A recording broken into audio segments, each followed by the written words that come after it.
Hello everyone, thanks for checking out my video. The stock market continued its rally last week as both S&P500 and Nasdaq clocked their longest winning streak in 2 years. On Friday, Nasdaq rose more than 2%, posting its biggest single-day jump since 26 May, a result of a rally in the tech industry which was led by the Magnificent Seven. Except for Alphabet, the other 6 mega-cap stocks all had a more than 2% gain last Friday, with Microsoft soaring to a new all-time high. At the point of recording, the 3 major indexes are now at their highest level since mid-September, which means the market is starting to gain back the losses caused by the sell-off from August to October. The key question that is in everyone's mind right now is, can the stock market rally continue? Let's address this question in this video, so do stay tuned to find out more. Last week, S&P 500 and Nasdaq were on consecutive straight days of gains, a milestone that wasn't seen since 2021. And guess who was the party pooper who ended the winning streak? No prize for guessing it right. Yeah, it's none other than Jerome Powell. He basically came out on Thursday to spook the market again by saying that the progress towards reaching their 2% inflation target was not assured. He also added that if it becomes appropriate to tighten policy further, they will not hesitate to do so. Sounds hawkish? Yes, but is the message something new? No. In my view, he has been repeating this messaging for the last, 6 months or more. But the market doesn't care about how you and I think. It decided to sell off on Thursday after Powell made that speech. But thankfully, the current bullish momentum has been strong as the market staged a big rebound on Friday. One of the contributing factors for the latest rally is a slightly more stabilized treasury use. Meanwhile, here's something to highlight. Towards the end of Friday, major credit rating agency Moody's announced a change in the outlook of US debt from stable to negative after the market has closed. The reasons they gave were high budget deficits and political polarization. Despite the negative outlook, the ratings agency has affirmed the long-term issuer and senior unsecured ratings of the US at AAA for now. Just to also share, Moody's is the last of the 3 major rating agencies to maintain this top rating for the US government. Anyway, we don't know how the market will react to this negative outlook by Moody's. The impact will only be felt on Monday when the market opens. Also, I would like to caution that there should be quite a bit of volatility this week, especially when compared to last week. I mean, last week was a light week in terms of economic data and report. Other than Powell's speech, the market was pretty much rallying on almost no major news and events or catalysts. But it's a different story this week. The market will face bigger challenges in the week ahead. Other than Monday's potential reaction towards Moody's announcement, the market will be presented with new inflation and retail sales data. The latest CPI number will be out on Tuesday, followed by retail sales on Wednesday. The CPI figure will definitely be one important data point the Fed will consider in its next interest rate decision. According to Bloomberg, the headline inflation is expected to come in at 3.3%, a decline from September's 3.7%. For the core CPI, which removes the more volatile cost of food and gas, the expected number is 4.1% over last year, matching the previous month's figure. And towards the end of the week, the US Congress is going to face the potential threat of a government shutdown once more. For your information, the government is currently funded till Friday 17 November. And just in case you thought that the shutdown will never happen, well, it did happen a few times before, with the recent ones happened under former US Presidents Donald Trump and Barack Obama. The longest shutdown was for 35 days from December 2018 to January 2019. Moving over to the technical analysis section, SPY is currently sitting at a pivotal area. If you recall, in my last video, I shared that the level of 439 is an important level, and it will continue to be as that is the critical Fibonacci level. But for this week, we have to stretch it a little bit to about 440 to 441. Why so? Can you see this green dotted uptrend channel? It's sloping upwards. So for SPY to be bullish, it has to go above the Fibonacci level of 439 as well as go back into the uptrend channel, which means to close above 441. If we can have a few solid candles and volume above this 439 to 441 zone, I think the upside is massive, as the bulls may bring it up to fill that gap between 452 to 453. At this area, we can expect some sellers to step in, but if let's say buyers overwhelm the sellers and we start to test the high of 457, then we could do a Microsoft. Okay, what does it mean? It means when an all-time high is being taken out, the bullish momentum will usually take it further for a while, because sellers will likely dry up, investors and traders will let the winners run, and FOMO buyers will step in.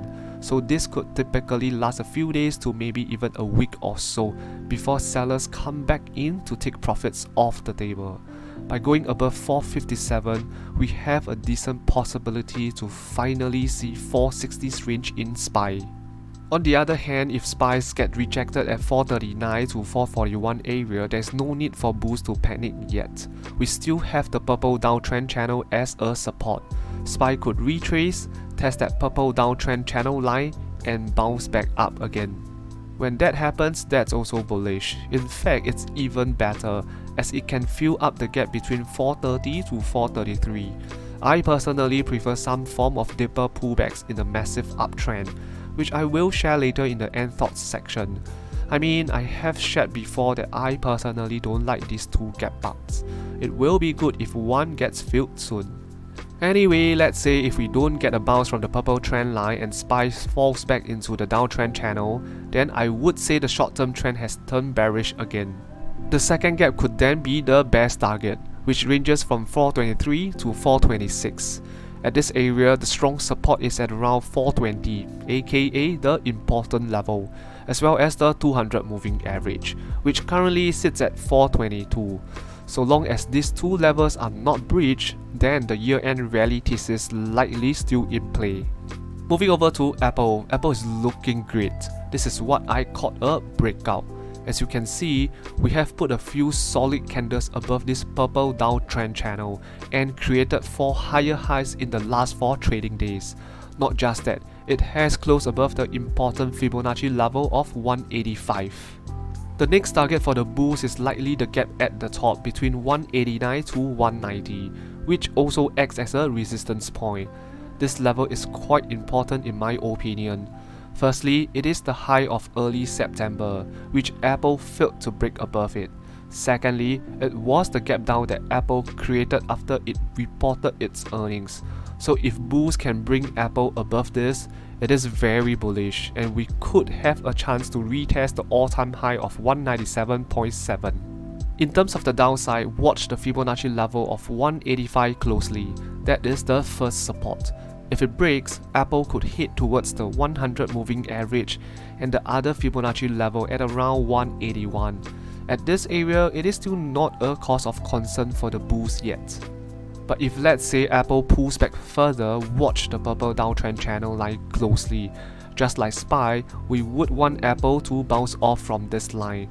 Then we can call it bullish. But if it starts falling back into that channel, it means the bullish momentum has swung to bearish. Within the downtrend channel, important levels to watch would be the 50 and 200 moving averages. Let's now check out Tesla's technical chart. It appears to me that Tesla is in this mini consolidation phase over the last 1 month or so. It has been moving between this range of around sub 200 to 225, plus minus a little bit. Okay, I know I have been saying that sideways movements is good for option sellers, but I have not been able to sell any put options on Tesla last week because of one thing. That is, Tesla has been flirting with the 200 moving average 6 times out of the last 7 trading days. It isn't giving me any indication of the next direction, and it is unclear how long Tesla can consolidate. And that is why I held my horses and did not open any option trades.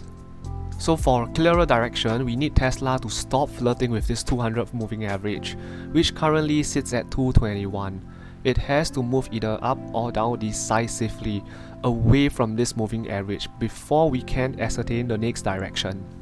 On the upside, it appears that 222 to 225 is an area of resistance as Tesla tested this zone 4 times last week but was unable to push it higher. So for bullish confirmation, we need a few green candles above this zone, which will then bring us above the 200 moving average decisively. When that happens, there is then a decent chance for Tesla to head towards the big gap between 230 to 242. Within this gap, Tesla can get rejected at any point because coincidentally, the gap is formed by the 2 Fibonacci levels. And if we want to talk about solid breakout or to the moon kind of movement, then Tesla needs to get above this gap. Because if this happens, it also means we have broken above the all-important 61.8 Fibonacci level and the 50 moving average at around 240 to 241. Anyway, before I move on, if you have found my content useful, I would really appreciate if you could support the channel by either tapping on the like and subscribe buttons or sign up for a Weibo brokerage account via my referral link below. It actually costs you nothing, and the steps are as simple as 1, 2, 3, literally. Alternatively, if you don't mind, perhaps you can consider buying me a coffee via my coffee page. Gonna repeat this again, the $4 is not gonna make you poor, it's not gonna make me rich either. It's really some form of encouragement and support for doing this for free for almost 2 years. Alright, back to Tesla's chart. In terms of the downside, the next immediate support is at 200, followed by the recent low of 194.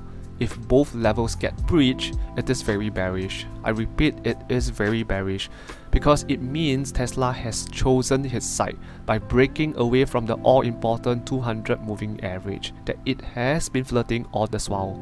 As shared in my previous videos, below 194 or 190's range for that matter, it actually opens up a bit of room for downside, because I am looking at this area of consolidation with the support at around 160's range. Just to be very clear, I am not saying Tesla will definitely fall to 160's in the near term. I am just saying there is this downside potential if 190's range break. I mean, we could hit 180's and bounce, or 170's and bounce. The point here is, once 200 or 194 is breached, Tesla is bearish. I wouldn't go for any long option trades yet until it settles down. Finally, let's have a look at Google's chart. It seems like every video I have to start with this for Google, and that is Google is still floating in this consolidation zone of 127 to around 139. As long as Google is within this range, I would say the momentum is neutral. Yes, it can be very short-term bullish and goes up to 139, and then short-term bearish and goes down to 127. But that's not setting any overall trend or direction, in my opinion.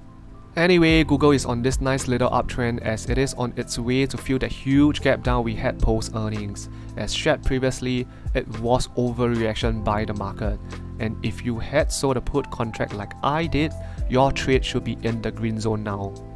Alright, Google seems like it's hitting resistance level at 133. This 133 level is important to watch because other than being the critical Fibonacci level, it is also where the 50 moving average sits. If Google can break free from this level, I think we then have a high chance of filling the gap entirely. The gap is between 133 to 137. Thereafter, momentum could bring Google further up to the top end of this consolidation zone, around 139 to 140. But if we get a rejection at that important 133 level, keep an eye on the various support levels below, namely the various Fibonacci levels, with a little gap at around 126 waiting to be filled. Okay, for the downside, personally, I will only pay attention to 2 levels. One is the bottom of the consolidation zone, around 127, roughly where the tiny gap is. The second level that I will watch is 120. This 120 seems like a solid support, as it has not been breached since we had that huge gap up in July this year. So if Google falls below 120, I will be quite excited. Okay, moving over to options trading. I don't have much to update this week, only had one trade to share, which is this cash secure put on Google that expired last Friday, 10 November. The contract was sold on 5th October with a strike price of 120. From the point I sold the contract till now, the closest Google went near my strike price was on 27 October where it hit 120.2, but it bounced back up quite immediately and my strike price was never breached. As a result, the contract expired worthless and I got to keep the full premium. The next contract that is going to expire will be this cash secure put on Tesla with a strike price of 175 expiring 24th November. The contract was sold on 20th October. I actually recorded the live trade, so do check out my earlier video if you haven't. I will link it at the top. Anyway, the trade was made when Tesla plummeted close to 14% in 2 days, and it was very oversold at that point. Both indicators and past statistics have showed that Tesla had a chance for a minor bounce. To add on, Tesla was the top 5 shorted stocks 1 day after its post-earnings. And my view was that these shorts will have to cover their positions eventually. So what happened next was that Tesla continued to fall towards sub 200, and then it indeed had a little bounce. Interestingly, it's currently sitting at a level where I sold my cash secure put, which is around 215. As per what I have shared in my past videos, such sideways movement always benefits option sellers because of the time decay. And if Tesla doesn't drop to 175 on 24th November, this contract will expire worthless and I will get to keep the full premium. Meanwhile, just some quick words. The market has been on a monster rally for the last 2 weeks, and that was why I have not been able to spot any good opportunity to sell cash secure puts. Just to share, not doing anything is actually quite tough for many options traders, and I hope this can be a reminder for you to control your urge to trade and to wait for decent setups or opportunities. Don't force a trade. That's the gist of my message. Alright, sharing some thoughts of the market. A few things to highlight actually. First and foremost, the current market rally is looking great with the tech leading the charge, similar to what happened in the first half of the year. Despite last Thursday's pullback, the market rally is still looking good. But is it healthy? That's debatable. Okay, in my personal view, I would prefer a slightly deeper pullback, and not that blip that we saw on Thursday. This is purely looking at things from technical point of view. The indicators of the indexes remain overbought, so for the market to rally till year end, we need a slightly deeper pullback than what we saw last Thursday. That's when I would say it's a healthy market rally. And to answer the question that I asked at the start of the video, can the current rally continue? The answer is yes, it's possible. But again, I personally think that we need a few more red days to keep this rally healthy. The longer the current strong run goes on, the bigger the pullback we could see, and that may freak people out. So I would rather the pullback comes sooner than later.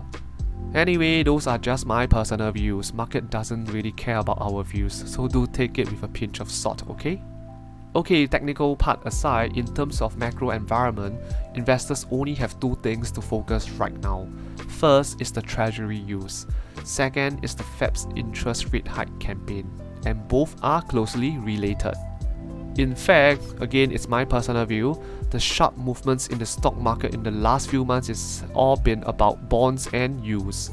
I mean, I'm sure you see that when the 10-year treasury yield popped over 5% to its highest level since 2007, the S&P 500 briefly dropped into a correction territory, which is 10% below its highest point for the year. And when the yield somewhat eased and stabilized, the market rebounded strongly. So watch the yields movement closely in the next 2 months. Meanwhile, bringing back what I have covered earlier on Moody's downgrade of US credit rating outlook, as shared earlier, Moody's is the last of the 3 major rating agencies to maintain a top rating for the US government's debt. Let's say if, Moody's does eventually downgrade the US debt, it would likely cause US Treasury yields to rise as investors see more risk in lending money to the government. In case you are not aware, the US Treasuries, especially the 10-year US Treasury, influence all kinds of debt, from house mortgages to student debt to auto loans and more. Basically, everything from business loans to consumer loans is going to be affected, which would then slow down companies' earnings and US economy. Okay, before you get all too nervy and jittery, just wanted to be clear, I'm not here to spread doom and gloom news. I am a long-term investor and therefore a long-term bull of the stock market. I am just highlighting the potential short-term headwinds. So let's say the yields go up, US debt rating gets downgraded, interest rate continues to go higher, all this trigger a market sell-off. You should know the drill if you have been following me. That is, be greedy when others are fearful. Dip your toes in, pick up shares of good companies bit by bit, amid the chaos and short-term noise. Alright, that's all for this video. Do help me grow the channel by liking, subscribing and commenting down below. Thank you.